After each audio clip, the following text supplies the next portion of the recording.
My fiancée bragged to her friends that she only wanted my money. So, I made sure she never saw a dime. I'm 29. I used to believe love was simple, a matter of trust, respect, and building a life together. But life has a way of shattering our most cherished beliefs, and my story with my girlfriend, Miley, taught me that lesson the hard way. The networking event where we met was packed with the usual crowd of professionals making small talk over mediocre wine. That's when I saw her across the room, confidently navigating through conversations with an effortless grace that made her stand out from everyone else. Her profession immediately intrigued me.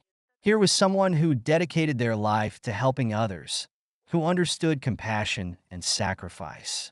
At least that's what I thought at the time. We clicked instantly. Our first date turned into a second, then a third, and before I knew it, we were spending every free moment together. Miley had a way of making me feel understood, seen in a way I hadn't experienced before. One evening, as we sat on my balcony watching the sunset, she opened up about her past. Growing up wasn't easy, she said, her voice soft. We never had much, and I watched my mom struggle to make ends meet. I promised myself I'd build a different kind of life.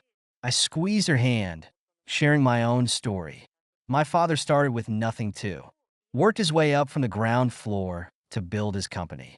He taught me the value of hard work and perseverance. I was careful not to mention the extent of my family's wealth.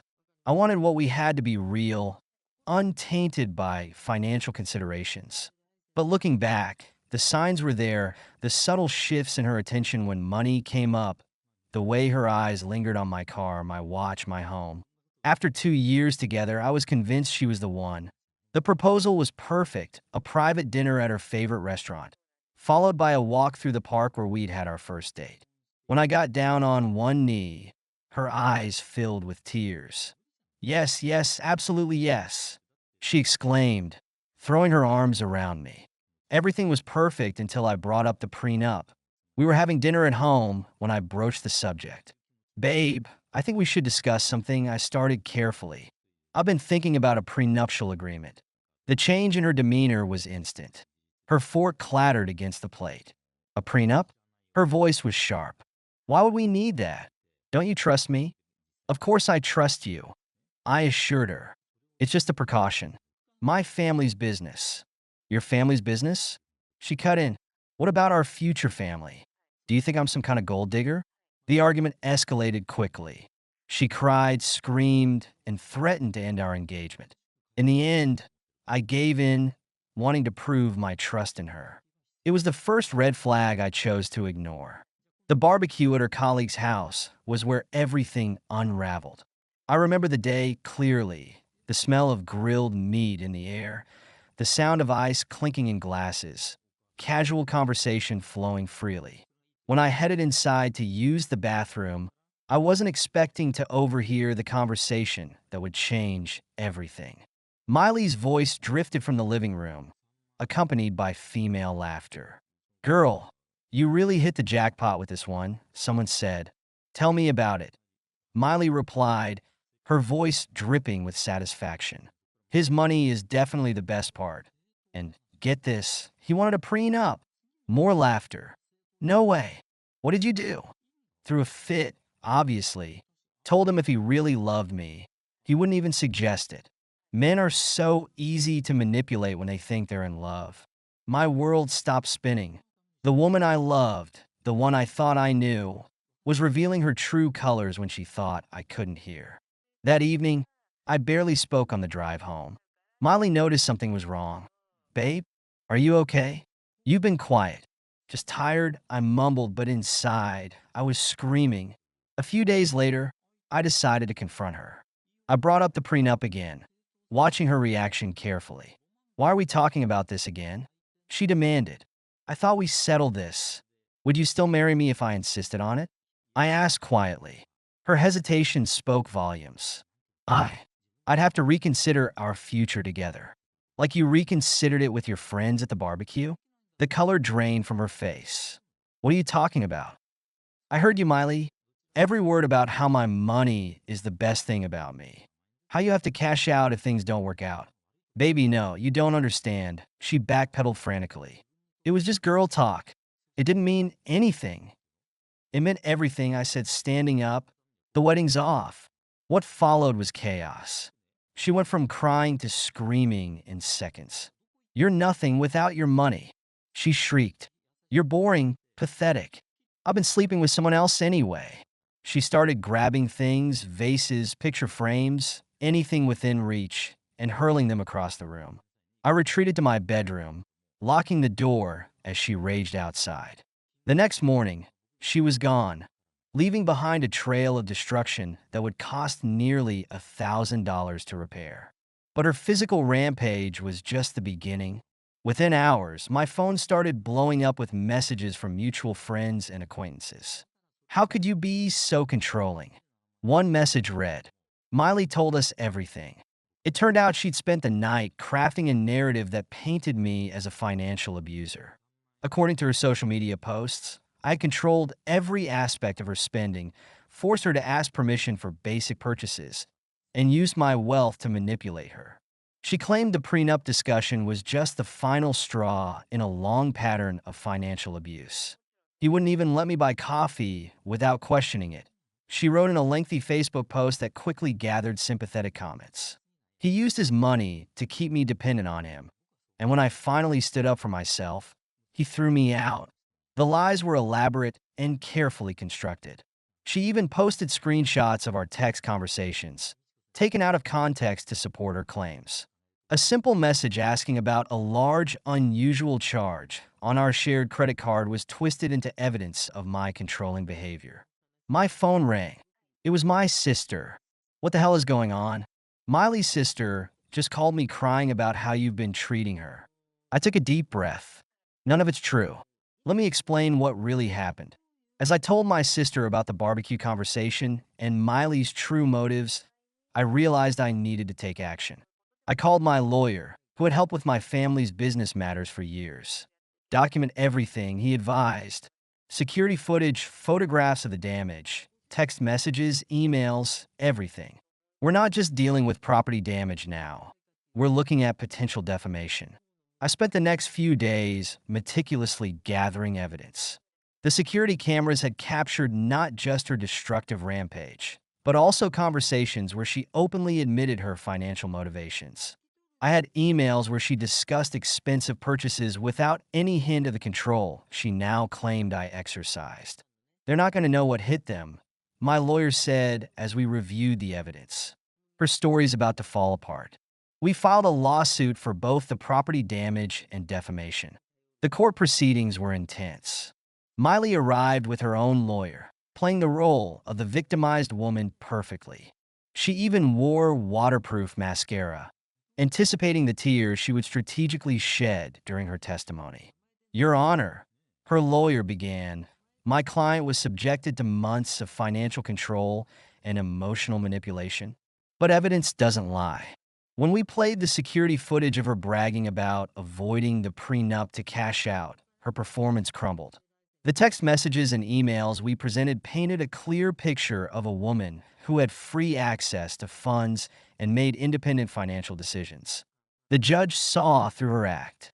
Not only did we win the $987 judgment for property damage, but the court also issued a statement that found her defamation claims malicious and without merit.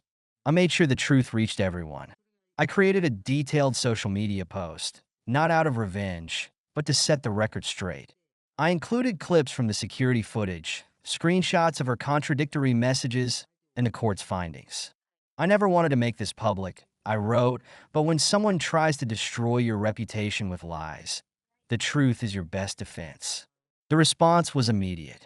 Her carefully crafted image as the victim crumbled as friends, family, and colleagues saw who she really was. The same people who had initially condemned me based on her lies now sent messages of apology and support. Now, months later, I'm slowly rebuilding my life.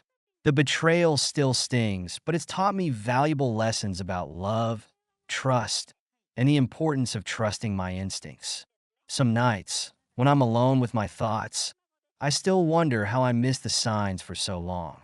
Last week, I ran into one of our mutual friends who had initially believed Miley's lies. I should have known better, she said, stirring her coffee nervously. Looking back, there were so many red flags. The way she always talked about money, how she'd make little comments about her ex's financial situations. We all see what we want to see sometimes, I replied, surprised by how little bitterness I felt. The conversation with her made me realize how far I'd come. The anger and hurt are still there, but they no longer define me. I've started being more open with my family about my experiences, and their support has been invaluable. My father, who had always been more of a business mentor than an emotional confidant, surprised me with his wisdom over dinner last month. You know, son, he said, setting down his glass of wine, I worried about this happening to you. Money can be like a magnifying glass. It makes good people better and bad people worse. Your mother and I got together when I had nothing but ambition and a beat-up car. How did you know she was different? I asked. He smiled. Because she believed in me when there was nothing to believe and accept me. Those words stuck with me. But then I remember that love, real love, shouldn't come with conditions or price tags. It shouldn't require manipulation or threats. And while my heart may be bruised, it's also wiser. The future feels uncertain, but for the first time since everything fell apart, it also feels like my own. Yesterday, I received a text from an unknown number. It was Miley. I miss you, it read. I know I made mistakes, but we could try again. I've changed. I stared at the message for a long moment before deleting it without reply. Some bridges once burned should stay that way. Some lessons, once learned, shouldn't need repeating. As my father always said, sometimes the most expensive lessons in life are the ones we get for free. I just never expected love to be one of them. But maybe that's exactly what I needed. A reminder that true worth isn't measured in dollars and cents, but in the integrity of one's character and the authenticity of one's heart. Thank you so much for listening to my story. If you have any thoughts, I'd love to hear them. So please leave a comment. Don't forget to like and subscribe if you want more stories like this one. My fiancée tried to squeeze my money and flee. But she didn't know I was one step ahead. I'm 32 male, and for most of my adult life, I've prided myself on being someone who values honesty and hard work. I've worked my way up in a tech company, saved carefully, and built a stable life. So when I met my ex-fiancée, who I'll call Fiona, I thought I'd found someone who shared my values. She was charming, smart, and had a confidence that drew me in. But as I later discovered, she also had a darker side, a manipulative streak hidden beneath her polished exterior. We'd been together for 2 years and engaged for 6 months. On the surface, things seemed perfect. We were planning a destination wedding, and I'd taken on the bulk of the financial responsibility. Fiona always had an excuse: student loans, family issues, a temporary gap between jobs. I didn't mind, at least not at first. I loved her, and I wanted to believe we were building a life together. But cracks began to show when I started noticing her priorities seemed more focused on material things than on us. The moment that shattered everything happened just last month. We were set to fly out for a vacation I'd booked, a trip I'd saved up for over a year to afford. I had planned it as a romantic getaway, a chance to spend quality time together before the stress of wedding planning kicked into high gear. The night before our flight, Fiona said she was meeting a friend for drinks to celebrate some good news at her temp job. She asked me to drop her off and said she'd Uber home. I agreed, thinking nothing of it. But as I waited in the car for her to grab her bag, I realized I'd forgotten my phone charger in the living room. When I went back inside, I heard her talking on her phone, laughing in a way that immediately caught my attention. Curious, I paused in the hallway listening. What I heard made my stomach churn. "He's such a sucker," she said, her voice dripping with amusement. "I mean, who pays for everything like this? I haven't spent a dime since we started dating." There was a pause, and I could hear the person on the other end laughing. Then Fiona continued, her tone turning smug. "Oh, it gets better. After the wedding, I'm planning to drain whatever's left of his savings. Then I'm out. I already have someone lined up." I froze. My mind raced trying to process what I'd just heard. Was this some kind of joke, a misunderstanding? But her words were clear, and the cruel laughter that followed cemented it. She wasn't just using me. She was planning to ruin me. I didn't confront her that night. Instead, I played along, pretending nothing was wrong. I dropped her off at the bar, wished her a good night, and went home to think.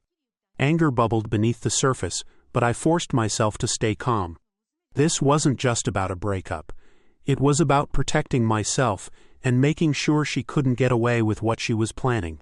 By the time she came home, I had a plan. The next morning, I acted like everything was normal. Fiona was all smiles, completely oblivious to the storm brewing in my mind. We packed our bags, got in the car, and headed to the airport for our flight. She spent most of the drive scrolling through her phone, occasionally showing me pictures of things she wanted to buy on our trip: designer handbags, shoes, spa packages. Each item felt like a slap, a reminder of her true intentions. At the airport, I continued to play my part. I checked us in, carried her bags, and even bought her coffee while we waited at the gate. Fiona was in her element, chatting excitedly about the trip and making plans for all the things she wanted to do. Meanwhile, I was watching, listening, and waiting for the right moment. As our boarding group was called, I made my move. "Hey," I said, stopping her just before we got in line. "I forgot something in the car. Can you hold on to my boarding pass? I'll be right back." She frowned but nodded. "Don't take too long. We don't want to miss the flight." I handed her my boarding pass and walked away, heading not toward the parking lot, but toward the exit. I could feel the adrenaline kicking in as I left the terminal and hailed a cab back home. She had no idea I wasn't coming back. By the time Fiona realized I wasn't on the flight, I was already back at our apartment, packing her belongings. She started calling and texting frantically, but I ignored every message. Her texts escalated quickly, from confusion to anger to outright panic. "Where are you? We're about to take off. This isn't funny. Get back here now. If you don't show up, I swear." I didn't respond. Instead, I focused on clearing out everything that belonged to her. Clothes, shoes, makeup, even the gifts I bought her. All of it went into boxes. I called a locksmith to change the locks and left her things in the lobby with a note. "I know everything. Your things are downstairs. Don't contact me." The fallout was swift. Within hours, my phone was flooded with voicemails. Fiona went from angry to desperate, alternating between blaming me for ruining everything and begging me to forgive her. "It was a joke," she insisted in one voicemail. "I didn't mean any of it. Please, let's talk," but it wasn't a joke and we both knew it. The entitlement, the manipulation, the outright betrayal. It had been real, and there was no coming back from that. I wasn't content to just leave things at that, though. I wanted to make sure Fiona couldn't twist the narrative or play the victim. So I reached out to a few mutual friends, explaining what had happened and sharing the recording I'd made of her phone call. Yes, I'd recorded it. After overhearing her that night, I knew I needed proof in case things got messy. The reaction from our friends was unanimous: shock and disgust. People who had once admired Fiona for her charm and confidence now saw her for what she really was. A selfish, manipulative person who had no problem. The next few days were chaotic. Fiona ramped up her attempts to contact me, switching between pleading and threatening. "You can't just throw me out like this," one message read. "I'll tell everyone you're abusive if you don't let me back in." That one made me laugh. The irony of her trying to manipulate me, even after being caught red-handed, wasn't lost on me. But I wasn't worried. I had the recording, the texts, and the unwavering support of my friends to back me up. If she wanted to try and tarnish my reputation, she'd only end up exposing herself. Still, I wanted to make sure she couldn't cause any more trouble. So, I reached out to my lawyer to formally sever any financial ties we might have shared. Luckily, we hadn't combined accounts or signed any contracts together. But I had been paying for her phone plan and a few subscription services. I canceled everything immediately. I also reached out to the landlord of her previous apartment, which I'd helped her cover rent for when she'd fallen on hard times, the landlord confirmed what I'd suspected. She had been late on rent several times before we started dating, and I had essentially saved her from eviction. It was yet another example of how I had been used. Fiona's attempts to reconcile grew more desperate as time went on. She showed up at my office one day, waiting for me in the parking lot. When I saw her standing by my car, I almost turned around and walked back inside. But I decided it was better to confront her directly. "What do you want, Fiona?" I asked, keeping my voice steady. She looked at me with tears in her eyes. But I wasn't buying the act. "Please just hear me out," she said. "I didn't mean what I said that night. I was drunk and I was venting. I love you." "You know I do," I cross my arms. "Drunk or not, you don't say things like that unless there's some truth to them. You plan to take advantage of me, Fiona. I overheard it. I have proof. There's nothing you can say that'll make me forget that." Her expression shifted, the tears replaced by frustration. "So you're really going to throw everything away? Over one mistake?" "One mistake," I repeated, my voice rising. "You were bragging about cheating on me and draining my bank account. That's not a mistake. That's who you are." She stared at me, stunned into silence. For a moment, I thought she might apologize. But instead she muttered, "You'll regret this," and stormed off. After that encounter, I changed my phone number and made sure she couldn't contact me through any other means. I blocked her on social media, informed mutual acquaintances that I wanted no further communication with her, and focused on moving forward. The days following Fiona's departure were some of the most liberating I'd experienced in years. Without her constant demands and manipulation, I felt a weight lift off my shoulders. My friends rallied around me, helping me navigate the emotional fallout and even encouraging me to celebrate the fact that I'd dodged a major bullet. But Fiona wasn't done yet. About a week later, one of our mutual friends told me that Fiona had started spreading rumors about me, claiming I was controlling and that I'd abandoned her without warning. I couldn't say I was surprised, but I wasn't about to let her rewrite the narrative. I decided to share the recording of her phone call with a few trusted friends, ensuring that the truth got out. Once people heard her bragging about using me for my money and planning to leave after draining my savings, any sympathy they might have had for her evaporated. The rumors stopped almost overnight, and Fiona found herself isolated from the social circle she'd once relied on.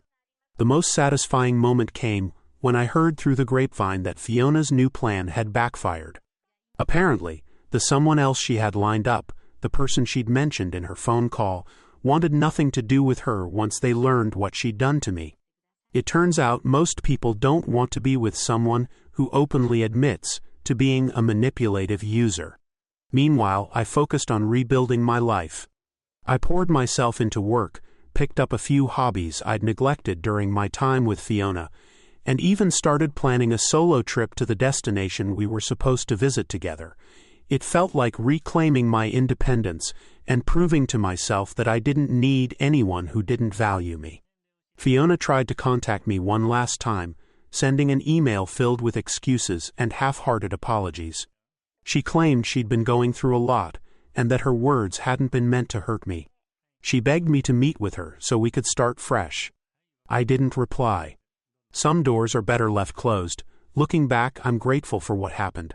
It was painful, yes, but it taught me an invaluable lesson about boundaries, self-respect, and recognizing red flags. Fiona's betrayal was a harsh wake-up call, but it ultimately set me free from a relationship that was never built on trust or love. To anyone reading this who's ever been in a similar situation, don't ignore the signs. Trust your instincts, stand up for yourself, and remember that it's better to walk away than to stay with someone who doesn't value you. My family's prank humiliated my girlfriend and me on Christmas. Now, their gifts are at a children's hospital, and I'm finally free. I'm a 32-year-old guy who's always prided myself on being the dependable one in my family. The one who made it out of our small town, landed a cushy job in the big city, and came back every Christmas with arms full of gifts and pockets lined with cash. This year was supposed to be no different. In fact, I was determined to make it extra special. Little did I know, I was walking into a nightmare that would shatter my rose-tinted view of family and force me to confront some ugly truths about the people I thought I knew best. It all started innocently enough. I'd been dating my girlfriend for about a year, and I was beyond excited to finally introduce her to my family. She'd heard all my stories about our boisterous holiday gatherings, the way my mom's eyes lit up when we all sang carols off-key, how my dad's horrible jokes somehow became hilarious after a few eggnogs, and the pure joy on my nieces' and nephews' faces as they tore into their presents. I'd painted this picture of Norman Rockwell perfection, and she was thrilled to finally be a part of it. As we pulled up to my parents' house, the windows glowing warmly against the snowy backdrop, I felt a surge of pride. "Ready to meet the clan?" I asked, giving her hand a squeeze. She nodded, a mix of excitement and nerves playing on her face. "As I'll ever be. You sure they'll like me?" I laughed, kissing her cheek. "They're gonna love you. Trust me, by the end of the night, they'll probably like you more than they like me." If only I'd known how prophetic those words would turn out to be. At first, everything seemed perfect. My mom enveloped my girlfriend in a big hug, cooing over how pretty she was. My dad cracked his signature, "Welcome to the madhouse" joke. My siblings and their spouses greeted us warmly, while the kids circled excitedly, eyeing the pile of gifts we'd brought.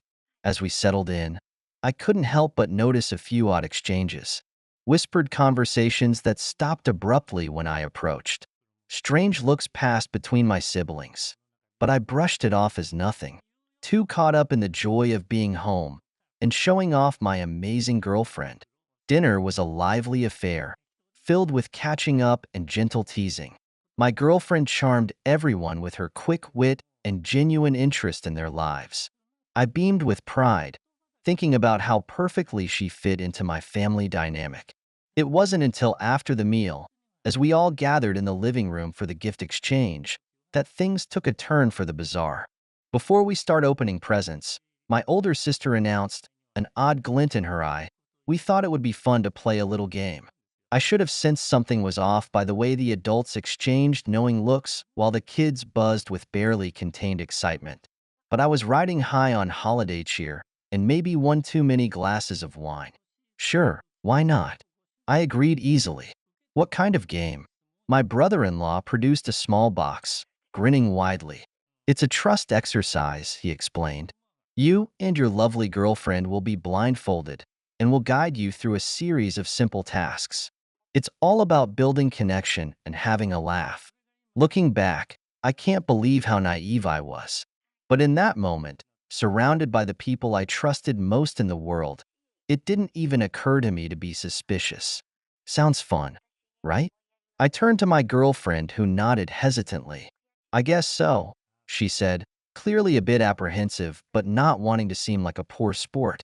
As they tied the blindfolds around our eyes, I heard muffled giggles and shushing sounds. My stomach tightened slightly, but I pushed the feeling aside. These were my family members after all. What could possibly go wrong? The game started innocuously enough. We were guided to touch different objects and guess what they were. But then things started getting weird. I was instructed to stick my hand into something slimy and cold while my girlfriend was told to bite into what she thought was an apple but turned out to be an onion. I started to protest, but my family members kept insisting it was all in good fun. "Come on, don't be a spoil sport," my younger brother cajoled. "It's just a harmless prank." But it didn't stop there. They had us spinning in circles until we were dizzy, then tried to make us walk a straight line. They pelted us with water balloons, claiming it was snow we needed to dodge. At one point, I distinctly heard the sound of a razor buzzing near my head, followed by my girlfriend's gasp of shock. Finally, I'd had enough. I ripped off my blindfold, ready to demand an explanation, and froze in horror at the scene before me. My girlfriend stood there, mascara streaking down her face from the water balloons, a chunk of her beautiful hair hacked off unevenly. I reached up to touch my own head, feeling a patchy mess where they'd apparently shaved random spots. But what struck me even more than our disheveled appearance was the looks on my family members' faces. They were laughing, not the gentle, teasing laughter of a harmless practical joke, but cruel, mocking laughter that sent chills down my spine. What the hell is wrong with you people? I exploded, moving to comfort my shell-shocked girlfriend. My mother, wiping tears of mirth from her eyes, had the audacity to say, "Oh, honey, we were just having a bit of fun. Don't be so sensitive." Fun? I sputtered, unable to believe what I was hearing. You call humiliating us in front of everyone fun? My father chimed in, his tone dismissive. Come on, son. It's just a prank. We do this to all the newcomers. It's tradition. I looked around the room, hoping to see at least one sympathetic face. Instead, I was met with amused smirks and rolling eyes. Even the kids seemed to think it was hilarious. That's when it hit me.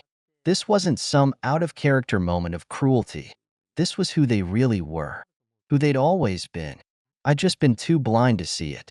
All those Christmases I'd come home, showering them with expensive gifts and basking in their apparent adoration.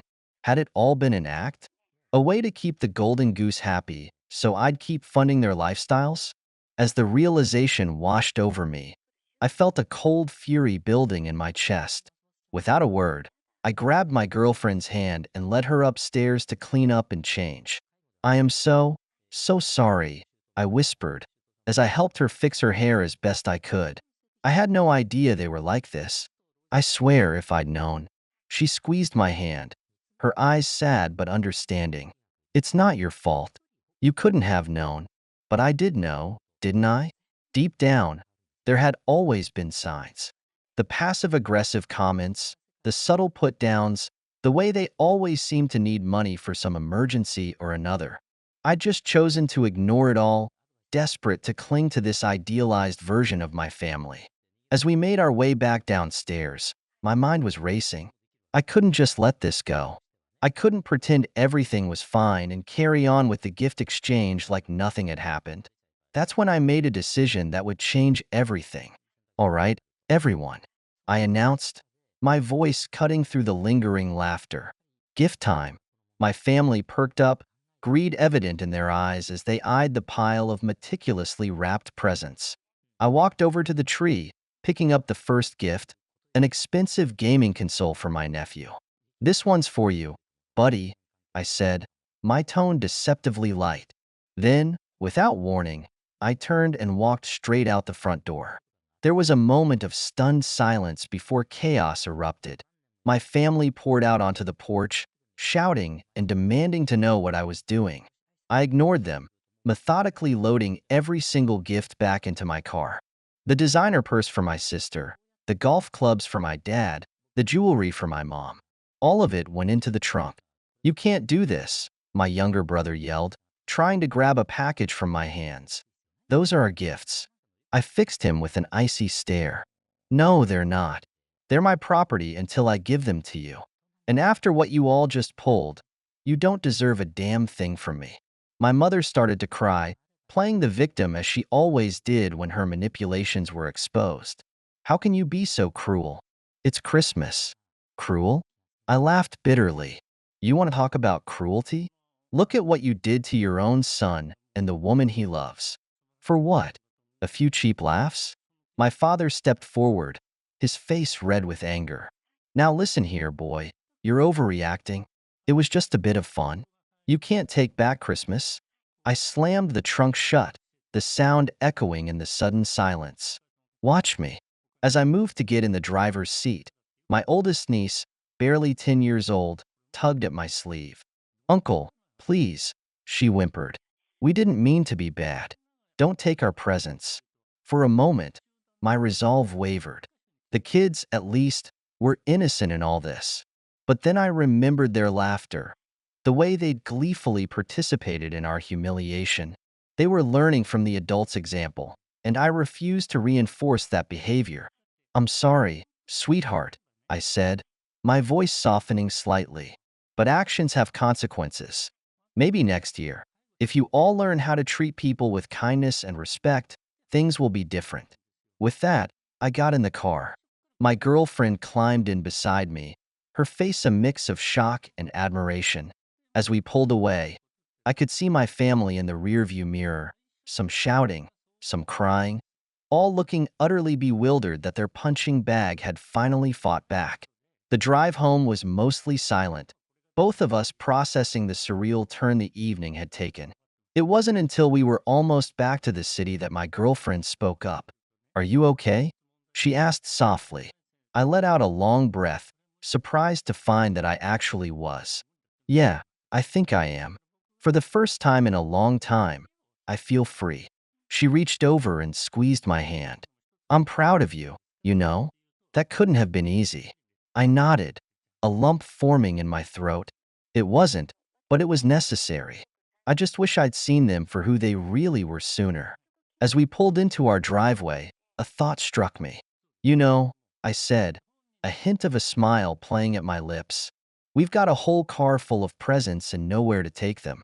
My girlfriend grinned, catching on immediately. "I bet the Children's Hospital would love some extra gifts this year." And just like that, a new Christmas tradition was born. We spent the rest of the evening delivering gifts to the hospital, local shelters, and anyone else we could think of who might need a little holiday cheer. As we fell into bed that night, exhausted but oddly exhilarated, I realized something profound. Family isn't always about blood. Sometimes it's about choosing to surround yourself with people who genuinely care about you, who build you up instead of tearing you down.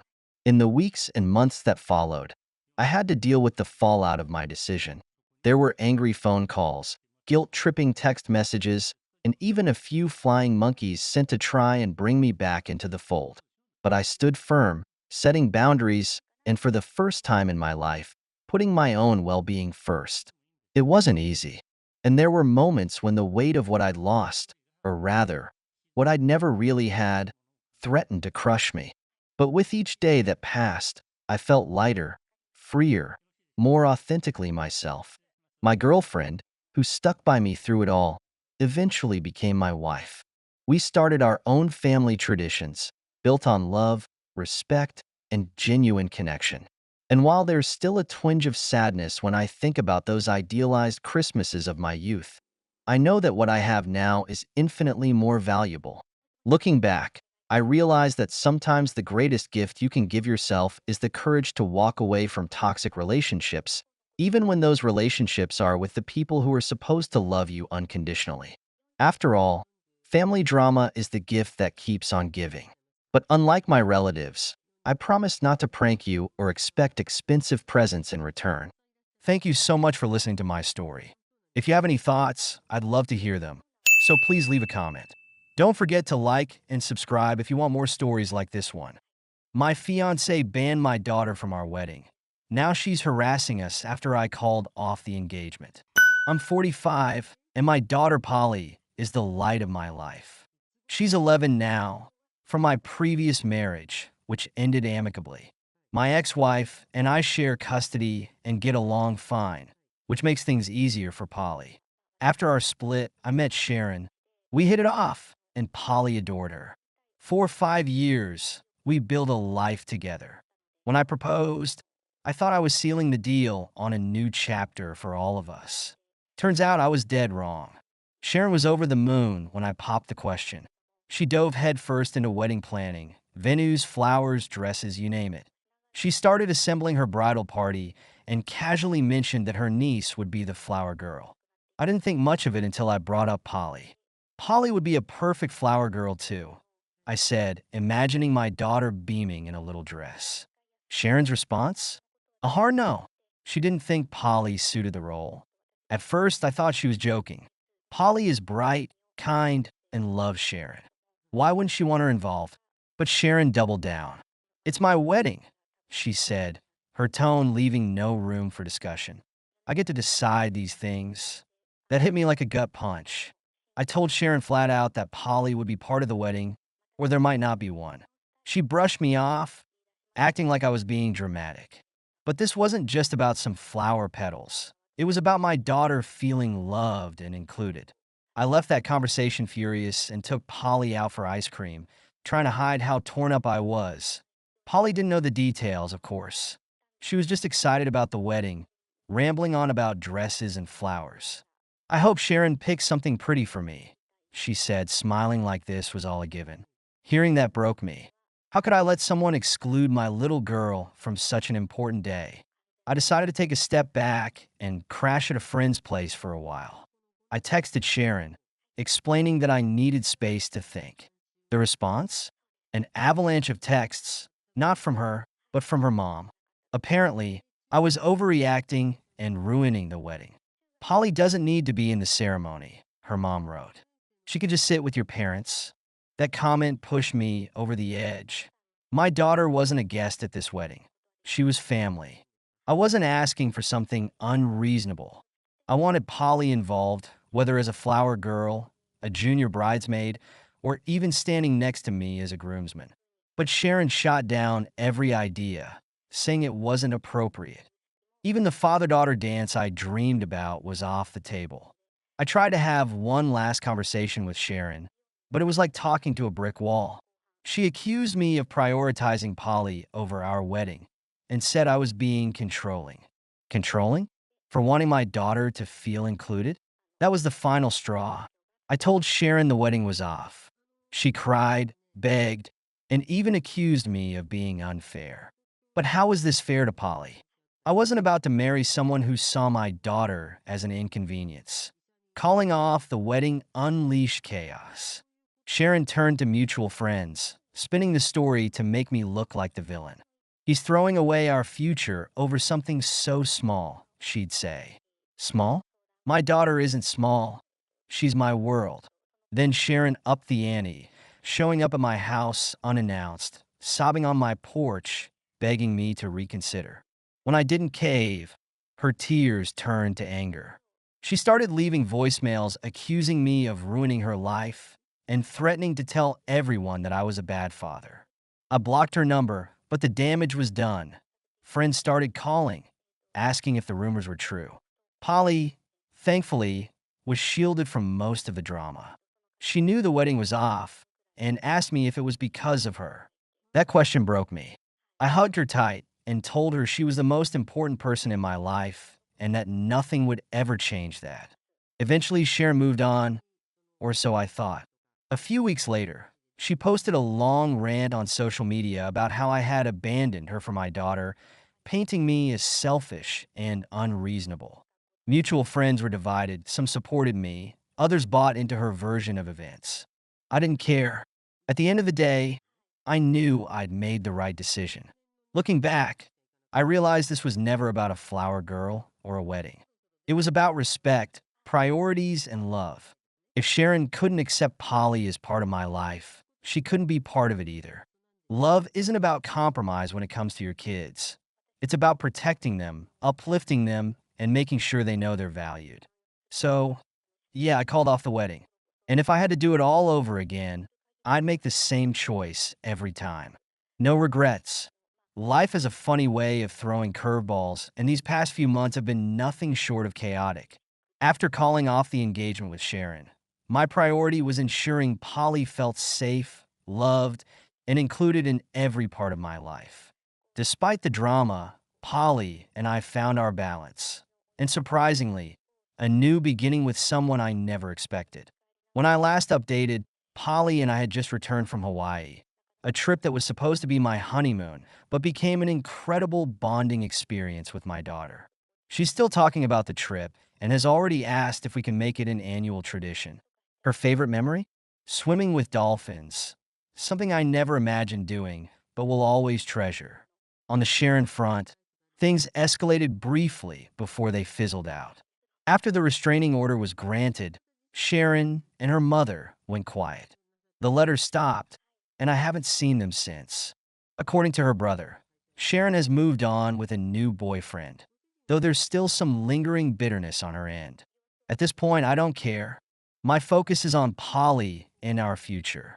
Now, for the part one never saw coming, my ex-wife. After everything with Sharon, she reached out to check on Polly and me. It started with casual conversations about co-parenting and how Polly was handling the upheaval. Then, while packing for Hawaii, Polly innocently asked why her mom couldn't come too. I laughed it off at first, but the thought lingered. Why not?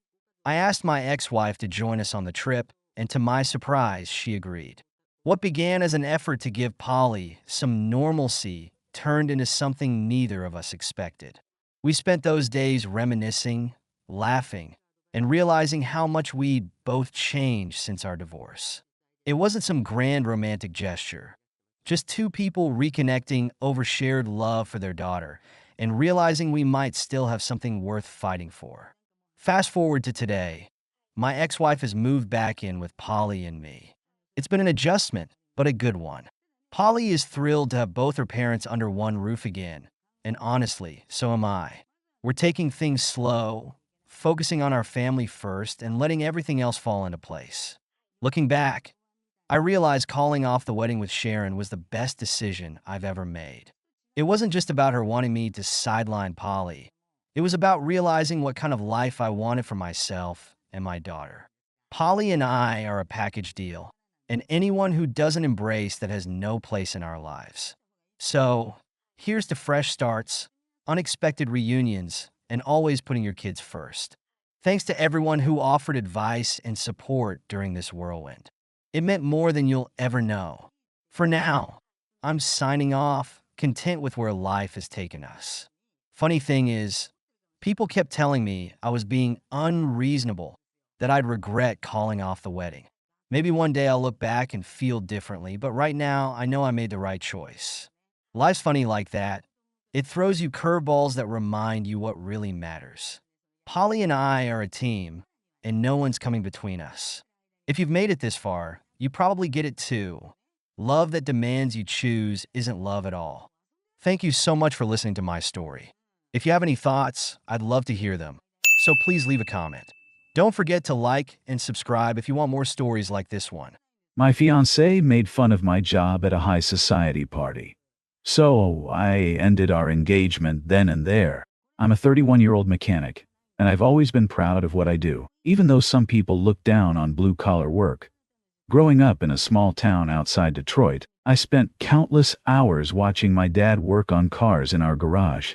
He could fix anything with an engine, and watching him work sparked something in me that never went away. After trade school and getting my certifications, I opened my own small repair shop. It's honest work that pays the bills, and most importantly, I love what I do. That's why what happened at my fiancé's office party hit me so hard. My ex, let's call her Lucy, couldn't have been more different from me. She worked in corporate marketing, always perfectly polished, surrounded by people who cared more about appearances than substance. Despite our differences, I really thought we had something special. She used to tell me how much she admired my work ethic and loved that I followed my passion. At least, that's what I thought.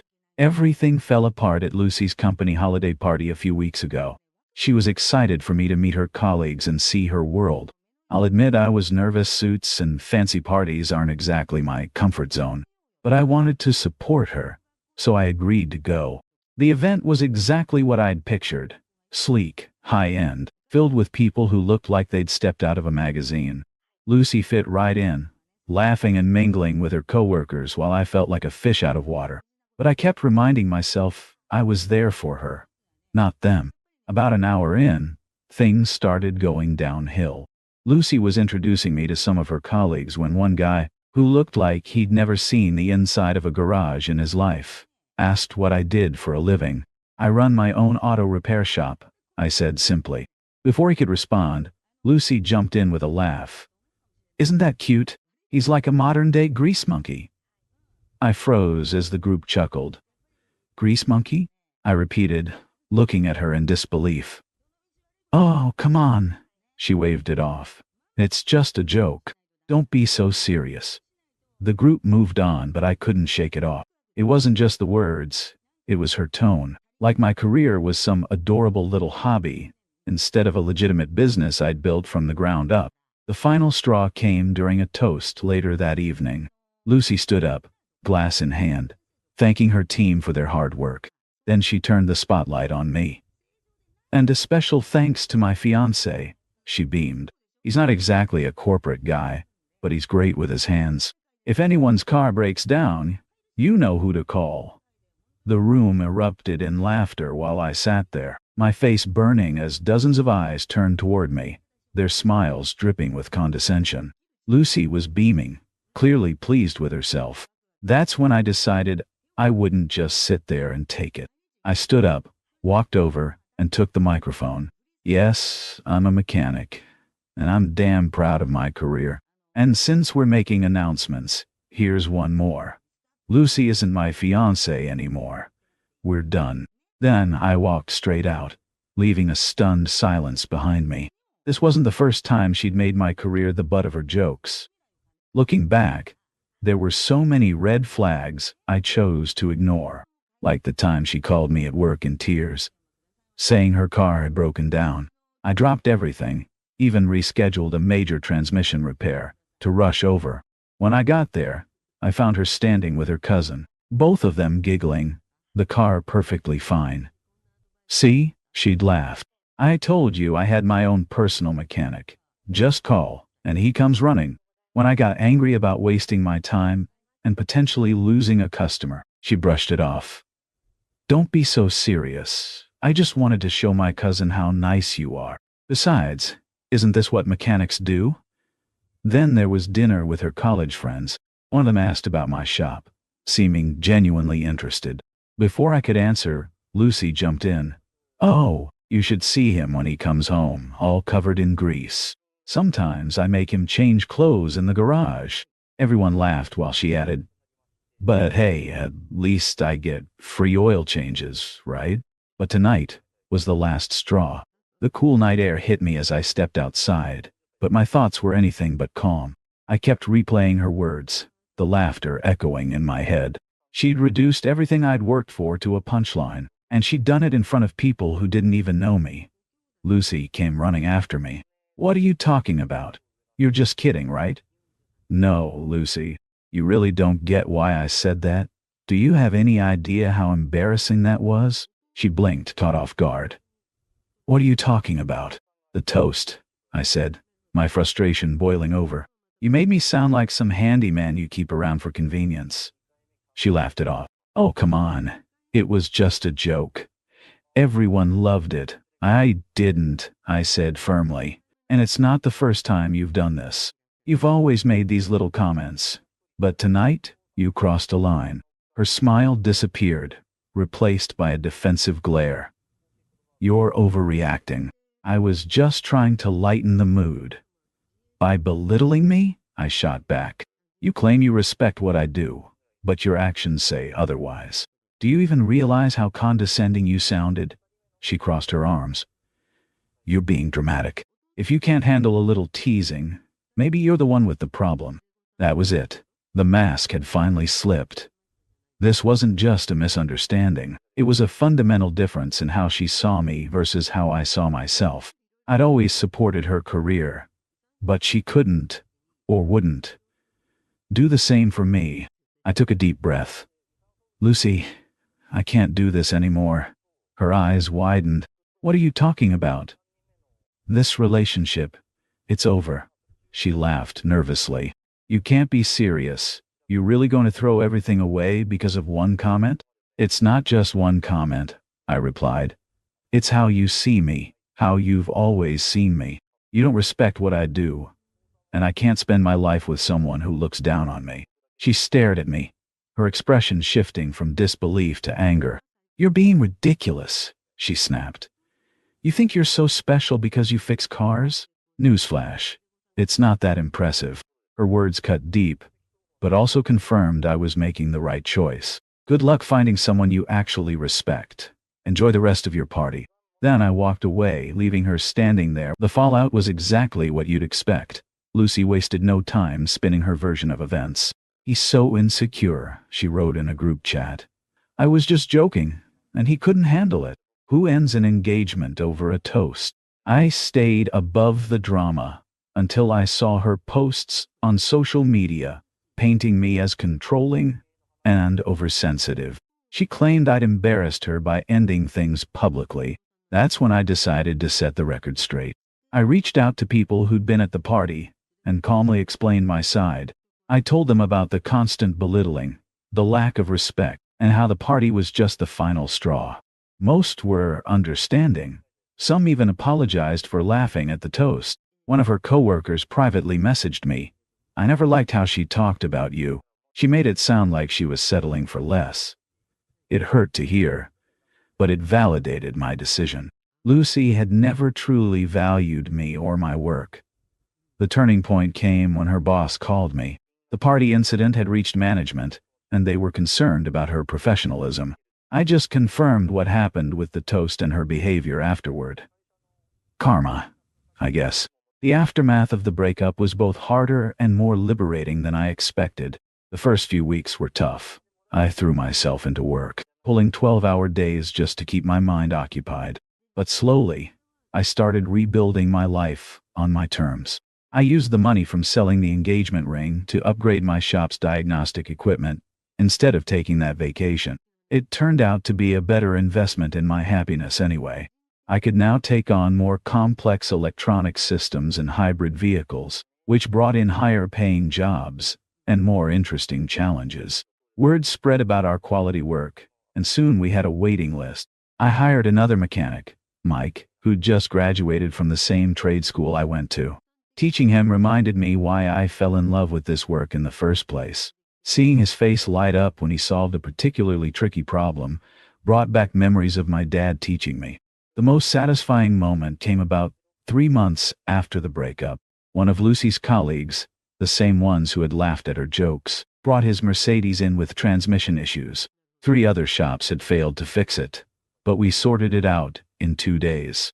The look on his face when he realized the grease monkey had fixed his luxury car was priceless. "I owe you an apology," he said while paying the bill. "What happened at that party? I should have spoken up." Lucy was way out of line. I just smiled and handed him his keys. "No hard feelings. Just remember, there's no shame in honest work." I started teaching weekend workshops for high school kids interested in auto repair. It began as a way to keep busy on lonely Saturdays, but it turned into something bigger. Seeing these kids get excited about learning a trade, watching them realize they could build a career with their hands, it healed something in me that Lucy had tried to break. The shop's reputation grew. We even got featured in a local business magazine as one of the top independent garages in the area. I sent a copy to Lucy's office, not out of spite, but as a quiet reminder that success doesn't always wear a suit and tie. Some mutual friends told me Lucy had been bad-mouthing me at social events, calling me emotionally unstable and too sensitive. But others started reaching out, sharing their own stories about how she'd put them down over the years. Her true colors were finally showing. I heard through the grapevine that her boss had overheard her mocking another colleague's background at a different company event. Combined with the scene she'd made at the holiday party, it cost her that promotion she'd been chasing. Sometimes karma works in mysterious ways. The real victory, though, wasn't professional. It was personal. 6 months after the breakup, I realized I couldn't remember the last time I'd felt ashamed of my work. The need to justify my career to anyone had disappeared. I was proud of what I'd built, proud of the people I helped, and proud of walking away from someone who couldn't see my worth. I even started dating again, this time making sure to be upfront about who I was and what I did. I met Sarah, an elementary school teacher who brings her class by the shop sometimes to learn about how cars work. She gets excited when I talk about complicated repairs, actually listens when I explain things, and never once has made me feel like my job is beneath her. Looking back, the breakup was the wake-up call I needed.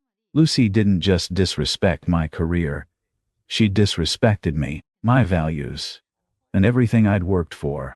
Walking away wasn't just about ending a relationship. It was about choosing to value myself. Looking back, I realized the breakup wasn't just about the toast. It was about what the toast revealed. Lucy didn't see me as an equal. She saw me as someone to mock, to control, to use for her own ego. That's not love. Love is about respect, partnership, and lifting each other up, not tearing them down for a cheap laugh. So, if you're ever in a relationship where you feel belittled or undervalued, take this as your sign. You deserve better. Walk away, even if it's hard.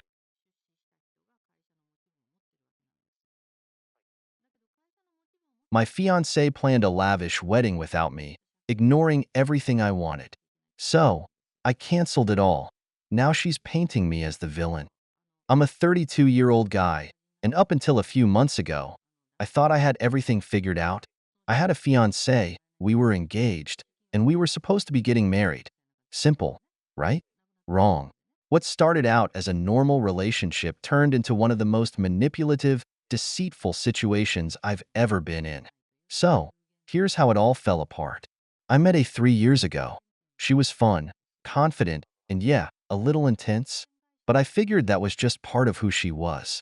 I didn't mind it. Hell, at the time. I thought it was refreshing compared to my last relationship, which had ended in a slow, quiet fizzle. On the other hand, was full of energy.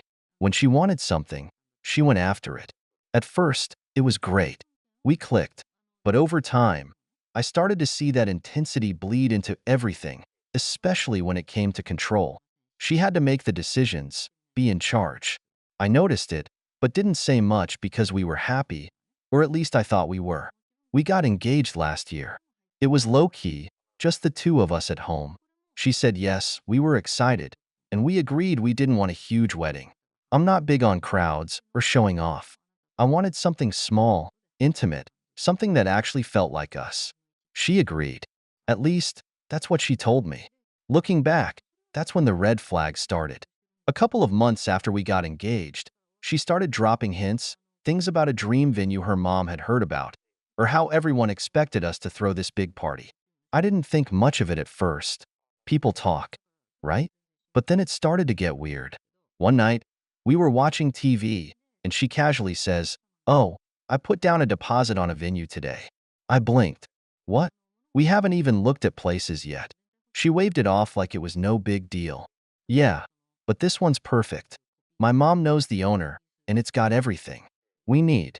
I sat up, feeling uneasy, but we haven't even talked about it. I thought we were going to look at places together. She shrugged, eyes still on the TV. It's just easier this way. Trust me, you'll love it. I didn't know what to say. Easier? Easier for who? But I let it go.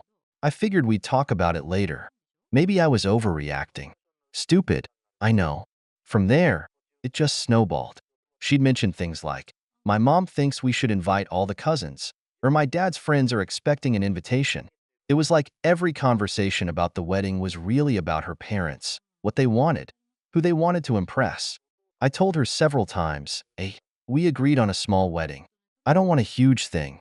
She'd always respond with the same line, "We'll figure it out later." But then I started getting emails. Vendors, caterers, florists, people I didn't know, contracts I didn't sign.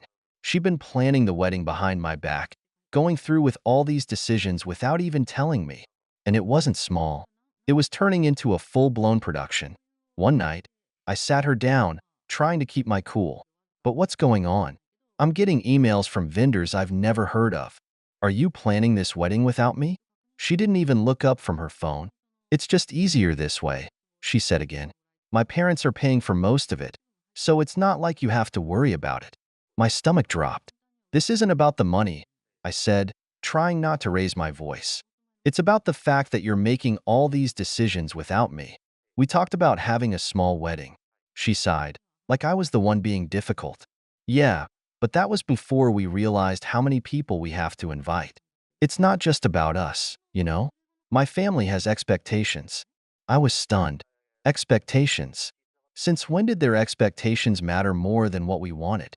But before I could even get another word out, she said, "Look, you don't understand. This is what my family does. It's a big deal for them. It's just one day." One day? I shot back. "It's not just one day. It's supposed to be about us, not about putting on a show for your family." She finally looked at me, but it wasn't with any kind of sympathy or understanding. "It's just a wedding, okay? You're making this a bigger deal than it needs to be."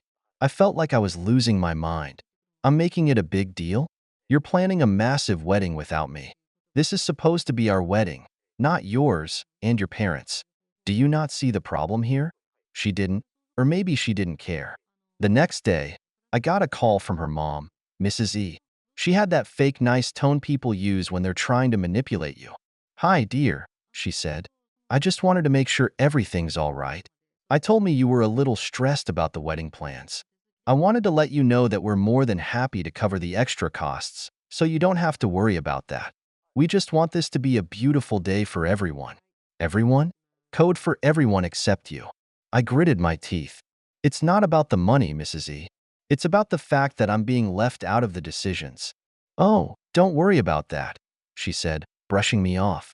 "I has everything under control. You don't need to stress. It's all being taken care of." I was boiling inside. They didn't care what I wanted. They didn't care that I was unhappy with how things were going. This was all about them, about their image, about putting on some massive show for their friends and family. And A was completely on board with it. That night, I tried to talk to A again. I was done beating around the bush. "We need to talk," I said. "About now?" she asked, rolling her eyes. "The wedding. I'm not comfortable with how this is going. You're making all these decisions without me, and it's not what we agreed on." She crossed her arms, clearly irritated. "I don't know why you're making this such a big deal. It's just easier this way. I already told you, my parents are paying for most of it, and it's not like we're going to have another wedding. It's one day. Let it go." I couldn't believe what I was hearing. Let it go? This is supposed to be our wedding. Eh? Why do your parents get to decide how it happens? Why is it all about what they want? She threw her hands up in frustration. "Because that's how it is. My parents have connections. They want to throw a big wedding, and they're paying for it. What's the big deal?" I was shaking with anger at this point. "The big deal is that you're completely ignoring what I want. You're acting like this is all for them. What about me? Does my opinion not matter?" She just stared at me, and I'll never forget what she said next. "It's too late to back out now. Everyone already knows." That was the moment I knew it was over. She didn't care. She wasn't even pretending to care anymore. In her mind, this was done. The plans were made, the invites were sent, and I was just supposed to fall in line. I didn't sleep that night. I lay there, staring at the ceiling, thinking about how we'd gotten to this point, how I'd let it get this far. The next morning, I made my decision. I sat her down again. "Hey, I can't do this." She looked at me like I just told her the sky was purple. "What do you mean?" "I mean, I can't marry you. Not like this. You've shown me exactly how little my opinion matters, and I'm not okay with that." Her face went from confused to furious in seconds. "You're kidding, right? You can't call off the wedding now. Do you know how embarrassing that would be?" "There it is again," I said. "Embarrassing. That's all you care about. How this looks to other people. You don't care about me. You don't care about us. This isn't about us anymore." She got up and started pacing, yelling, "You can't do this. You can't just walk away. My family will never forgive you." I stood up too. "I don't care what your family thinks. I'm done. This isn't what I signed up for." And then she said something I'll never forget. "You're ruining my life. You're going to embarrass me in front of everyone. How could you do this to me?" At that point, I was numb. She didn't care about the relationship, about the marriage. It was all about the wedding, the show, the spectacle. "I'm sorry," I said, grabbing my keys, "but I'm not going through with this." She stared at me like I just slapped her. "You're not serious. You're just upset. We'll figure it out. You can't cancel the wedding." "I already have," I said, my voice flat. "I called the vendors this morning. It's done." Her face went pale. "You? You did what? Without even telling me?" I shrugged, trying not to let the weight of everything crush me right there. "Seemed fitting. You planned the whole thing without telling me. I figured I could end it without telling you." That's when she lost it. She started screaming, throwing whatever was in arm's reach. A lamp, a pillow, whatever. "You ruined everything. You're a fucking coward. My parents are going to kill you. Do you know how much money we've spent? How much they've spent?" I didn't flinch. That's the problem. This whole thing was always about money and your parents. It was never about us. She stopped, her chest heaving, eyes wild. "You're going to regret this. I swear to God. You'll regret this. My family will destroy you." I nodded, already halfway out the door. "Maybe, but at least I won't hate myself for marrying someone who doesn't give a damn about me." I walked out, slamming the door behind me. My phone started buzzing with calls from her and her parents. I didn't answer. I knew they'd twist this into being my fault, that I was the ruined everything. And sure enough, they did. A's mom left a voicemail an hour later. "You've humiliated us. We welcomed you into our family, and this is how you repay us? You've embarrassed us in front of everyone. We'll make sure everyone knows the truth. You're unstable, and you never deserved her." Unstable. That's what they decided to go with. A's dad even threatened to sue me for the money they'd already spent, but I knew they couldn't actually do that. I didn't sign any contracts and they paid for everything. I was free, legally at least. But emotionally, that was another story. It's been months, and her family still blames me for everything. Friends I thought I had in common with A, they've sided with her, saying I bailed and left her high and dry. They don't know the half of it. Do I feel bad? Sure. It sucks that things ended this way, but I know I made the right choice. I couldn't marry someone who cared more about appearances than about us. And the fact that she and her family showed me who they really were before it was too late, maybe that was a blessing in disguise. But man, what a mess. Thank you so much for listening to my story. If you have any thoughts, I'd love to hear them. So please leave a comment. Don't forget to like and subscribe if you want more stories like this one. My fiancée had a plan to take everything I own. Here's how I caught her and what I did. I'm 32 male, and after years of grinding away at my career and making smart financial decisions, I'm proud to say I've built a life that's stable and comfortable. I own a modest home, have a decent investment portfolio, and I'm finally at a place where I can start thinking about the future. That's why when I met my now ex-fiancée, who I'll call Tess, I thought I had found someone to share it all with. She was charismatic, ambitious, or so I thought, and always talked about the life we'd built together. We started dating 3 years ago, and things moved fast. Tess had a knack for making people feel like they were the center of her world. She was supportive and kind, or at least, that's what she wanted me to believe. When I proposed after 2 years, she said yes immediately, and I genuinely thought we were on the same page about everything. The first red flag came shortly after our engagement. Tess started bringing up the idea of merging our finances. "We're going to be married soon," she said casually one evening. "It just makes sense to have a joint account and share everything."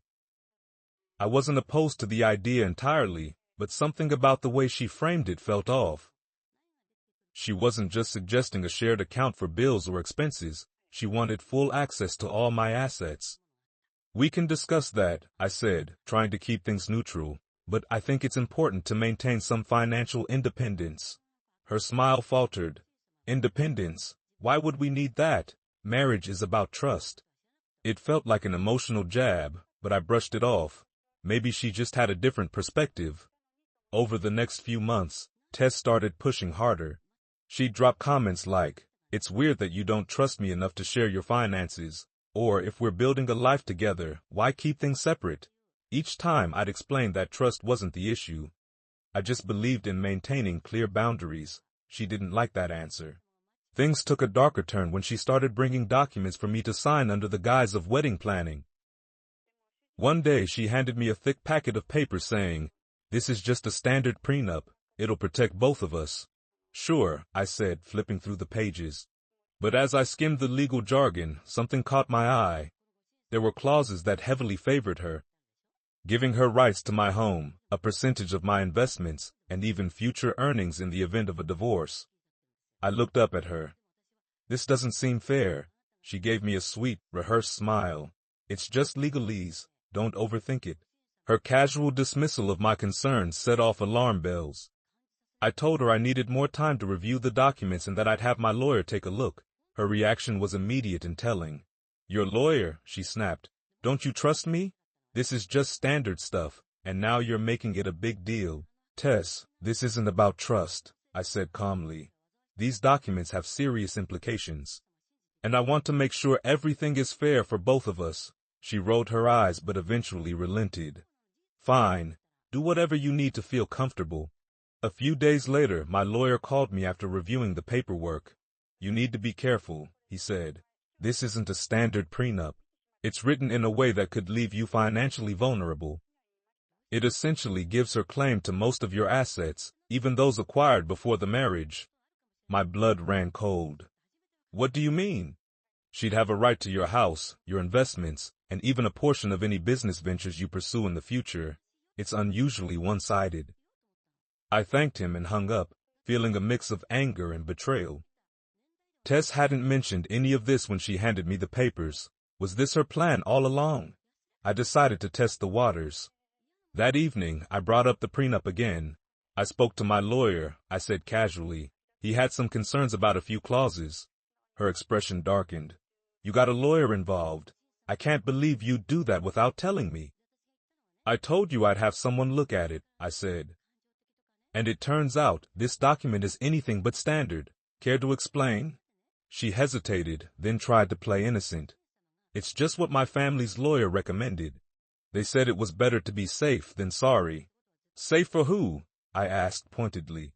Because it sure doesn't seem like it's designed to protect me. Her mask slipped for a moment, and I saw a flash of frustration. Fine, she said. Maybe it's a little skewed, but that's only because I've had bad experiences in the past. You wouldn't understand. Then let's work together to draft something fair, I suggested. Her response was immediate. Either you trust me enough to sign it, or maybe we shouldn't be getting married. That was the moment I realized this wasn't about love or trust. It was about control. She wasn't looking for a partnership. She was trying to secure her financial future at my expense. The next day, I decided to dig deeper. Something about Tess's urgency to push this document on me didn't sit right. I started paying closer attention to her behavior, her conversations, and even her phone. I'm not proud of snooping, but something told me I needed to protect myself. That's when I found the smoking gun. Tess had left her laptop open one evening, and I noticed an email thread with her family's lawyer.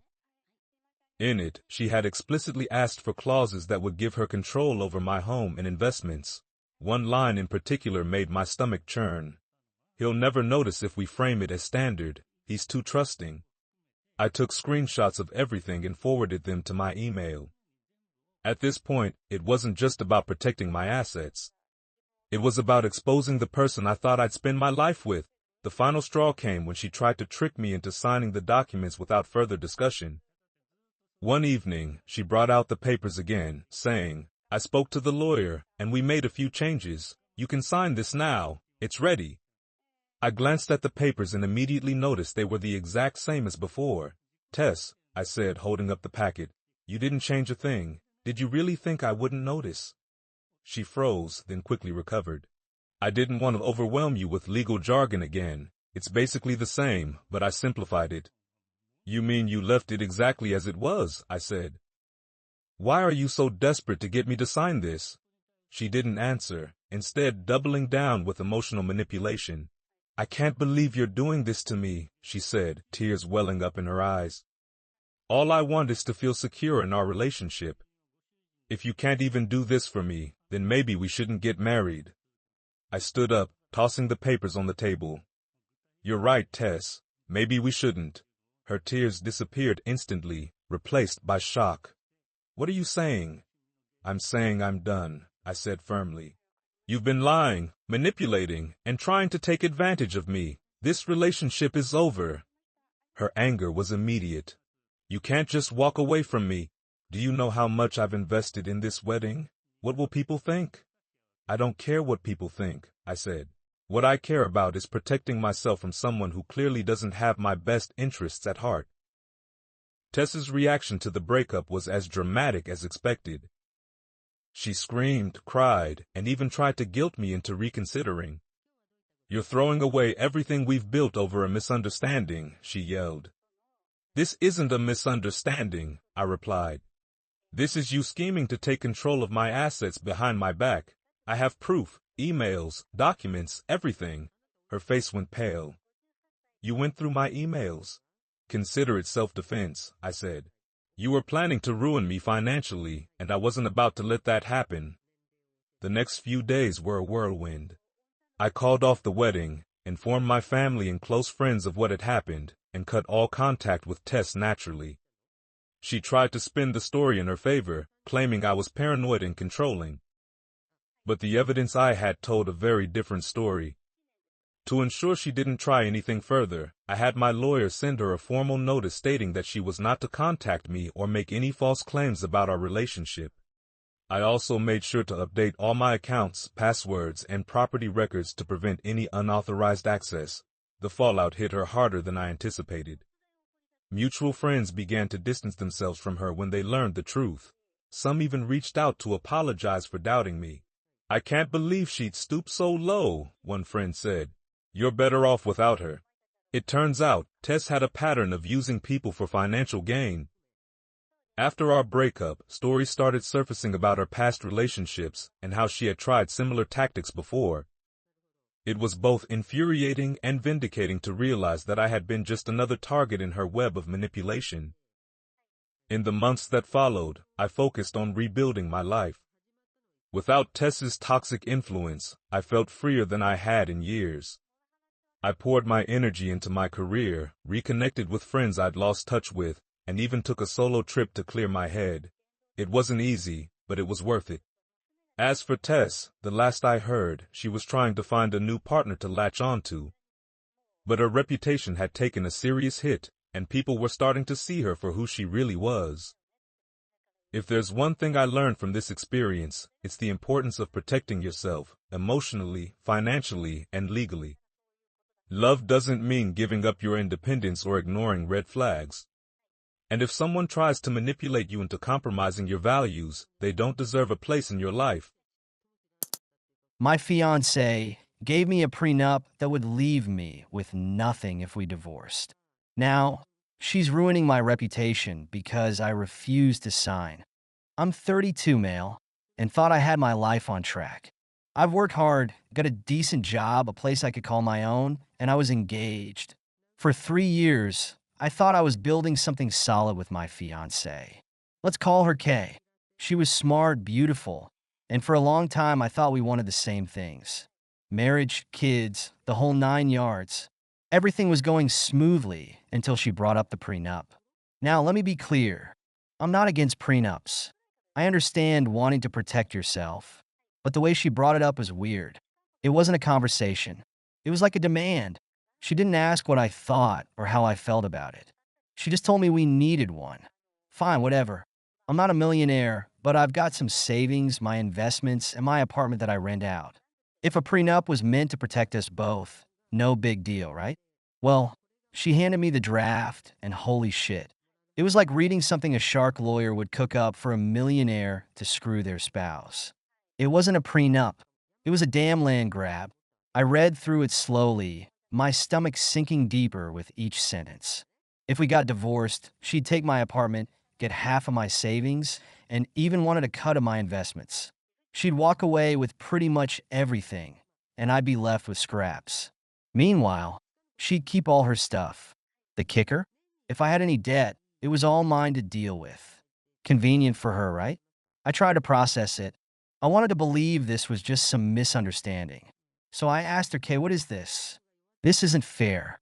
She didn't even blink. "What do you mean? It's for both of us." I stared at her. "Both of us? You're kidding, right? You get everything if we break up, and I'm left with nothing. How is this protecting us?" She sighed like I was a child who didn't get the point. "It's standard. My lawyer said it's what's best for us." "Best for you," I shot back. "This is insane." Her face hardened, and she crossed her arms. "If you don't sign it, we're not getting married. I'm not going through with this without protecting myself." I couldn't believe what I was hearing. "So, it's that easy for you? You're just gonna walk if I don't sign this?" She shrugged, like it was no big deal. "I'm not putting myself at risk. I thought you'd understand that." I sat there for a second, trying to calm myself down, trying to make sense of what she was saying. But all I could hear in my head was this voice screaming, "She doesn't give a damn about you. You're blackmailing me, Kay. This isn't protecting us.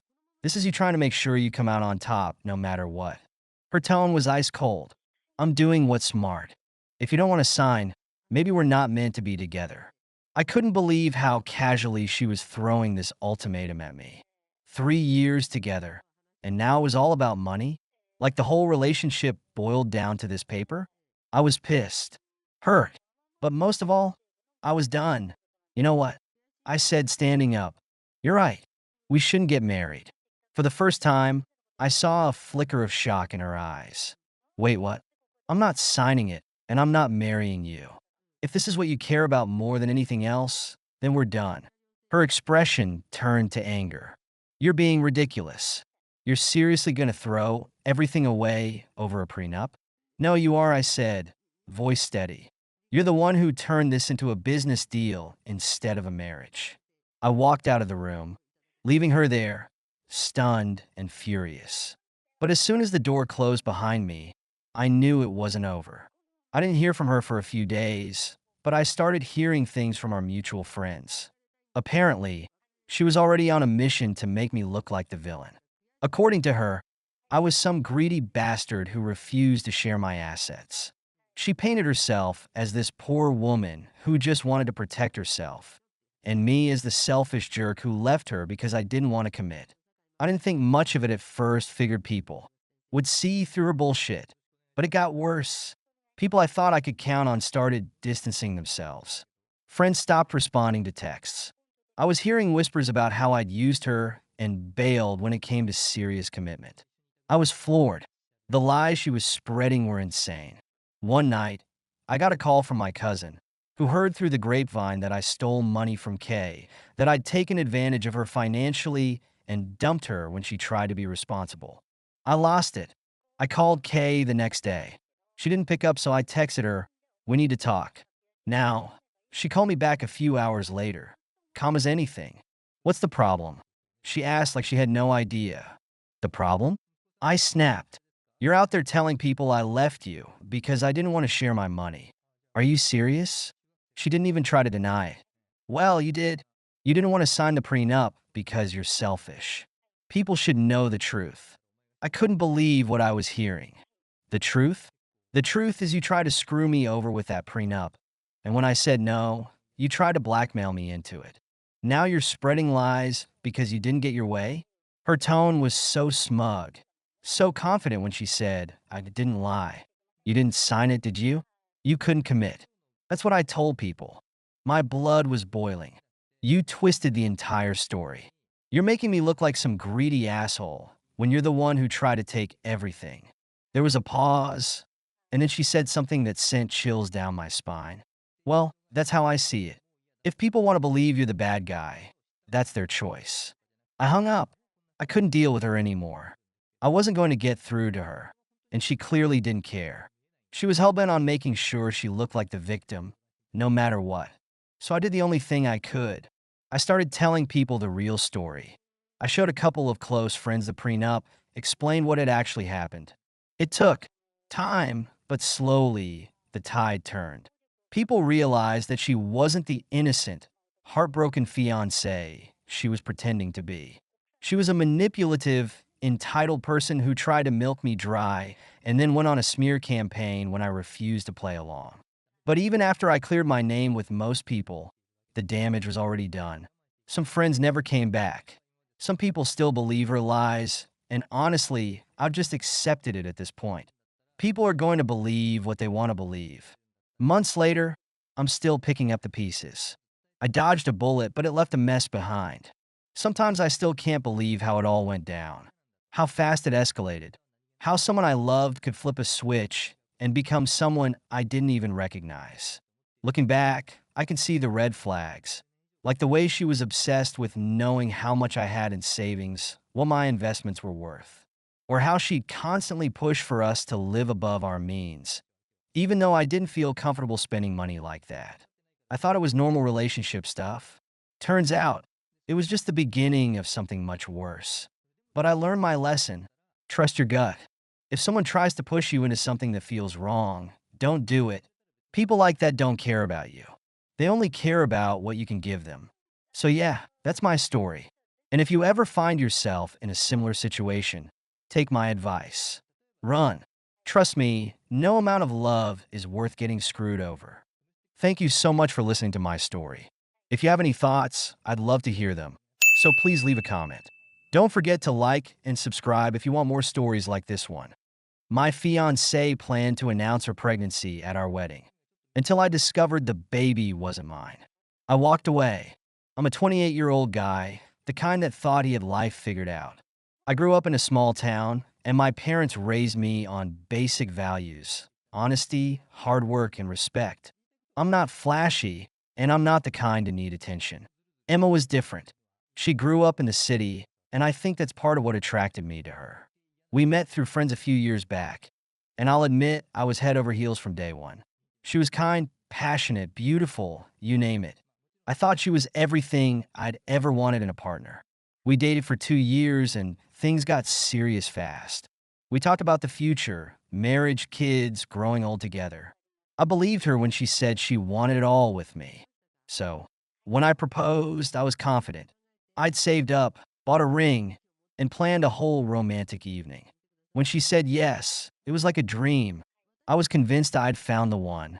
At first, the wedding planning was fun. We'd go over ideas, look at venues together, and she seemed excited. Over time, Emma became intense, like nothing was ever good enough. The guest list was a battle. She insisted on certain people attending and demanded specific arrangements for her family. There were even arguments with my parents over seating, colors, details that I honestly didn't care much about. I figured she was stressed, so I kept my mouth shut. She told me she wanted it to be perfect, and I respected that. Weddings are huge deals after all. About 3 weeks before the wedding, Emma suggested having a small get-together at her place. Just her sister, a couple of friends, and us. She called it low-key, just a little celebration before the big day. I thought it was odd because Emma had never been the spontaneous type. Still, I went along with it. That night, something felt strange. There was an odd vibe in the room. I'd catch her friends glancing at me, and then they'd whisper amongst themselves. I tried to brush it off, but the feeling lingered. At one point, her sister leaned over to me and asked, "Are you ready for the big announcement?" I blinked, completely clueless. "Big announcement?" I asked, confused. She backpedaled immediately, laughing awkwardly and saying she meant the wedding itself. I didn't want to make a big deal out of it, so I laughed it off. That question stuck with me. A few days later, I couldn't shake the feeling that something was up. Emma was glued to her phone more than usual, constantly turning the screen away whenever I walked by. She'd leave the room to take certain calls. I'd never been the type to pry. I couldn't ignore how suspicious she was acting. At night, while she was in the shower, I did something I'd never done before. I checked her phone. I found a series of messages between her and her friends, talking about some kind of surprise that she planned to reveal at the wedding. My first thought was, maybe it was something sweet she had planned for me. The more I read, the clearer it became. Emma was pregnant, and her plan was to announce it to everyone at the wedding. For a moment, I felt happy. We talked about kids. Maybe this was her way of making the day even more special. Then I scrolled further and saw it. One of her friends had texted, "Does he know it's not his?" Just sat there, staring at that message. Didn't sink in right away. Not only was she pregnant, but it wasn't mine. The reality of it hit me like a punch in the gut. Not only had she been planning to spring a pregnancy announcement on me in front of all our friends and family, but the kid wasn't even mine. She'd been lying to me, stringing me along, using me as her safety net. And she thought she could manipulate me into going along with it just because I'd be too shocked to react in front of everyone. That night, I couldn't sleep. My mind was spinning with anger, betrayal, confusion. I didn't confront her right away. I needed time to process, to figure out what to do next. By morning, I had a plan. I wasn't just going to walk away. I wanted the truth first. I reached out to an old friend who worked at a private investigation firm. I told him everything and asked him to look into M's recent activities. It took a couple of days, but soon enough, I had confirmation. M had been seeing another guy on the side for months. Someone she met during one of her work trips. My friend got enough information to confirm that the pregnancy wasn't mine. I finally knew the whole truth. I kept my cool, didn't let on that I knew anything. Kept playing the role of the clueless fiancé, going along with the wedding plans, keeping up appearances. I wanted to wait until the last possible moment to call her out. Day before the wedding, we had a big family dinner with both our families. and was acting like the perfect bride, laughing, accepting compliments, playing her part. Meanwhile, I was barely holding it together, watching her deceive everyone around her. After dinner, I took my parents aside and told them the wedding was off. I didn't go into too many details, just asked them to trust me. They were shocked, but supportive. Told a few close friends as well, and asked them to spread the word quietly. That night, back at our apartment, I finally confronted her. I told her I knew everything.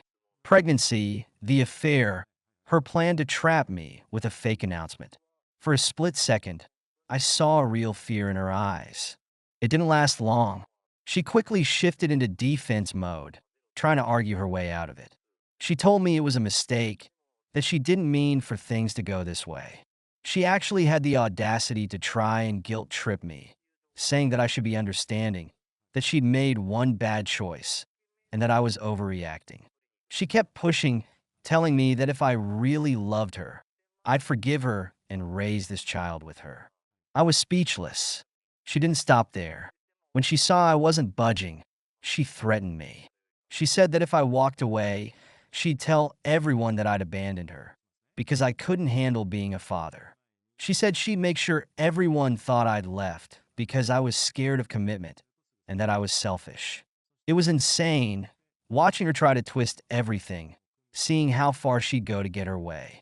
She thought I'd be too weak to stand up to her, that I'd just cave under the pressure and go along with her plan.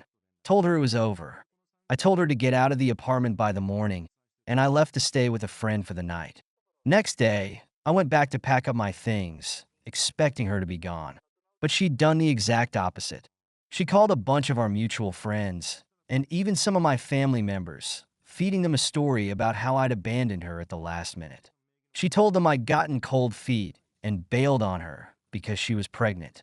She made herself out to be the victim, trying to get everyone to take her side. For the next week, she continued trying to manipulate everyone around us. She showed up at my workplace one day, crying and causing a scene, saying she needed to talk to me about our future. Security had to escort her out. She sent me long emails, switching between apologizing and blaming me, trying to mess with my head. She even reached out to my parents, spinning the same sob story, hoping they'd pressure me into taking her back. I wasn't going back. I was done. One evening, she actually showed up at my parents' house, unannounced. My mom invited her in, but she wasn't having any of it. She told him she needed to move on, that I was done, and that her lies weren't going to bring me back. M tried arguing, saying that we were meant to be. My mom didn't budge. She saw through her. Seeing her finally realize that she'd lost, that she had no power left, was almost satisfying. She left that night, defeated. Next morning, she sent me one final message, demanding that I pay for half of the wedding expenses, since I called it off at the last minute.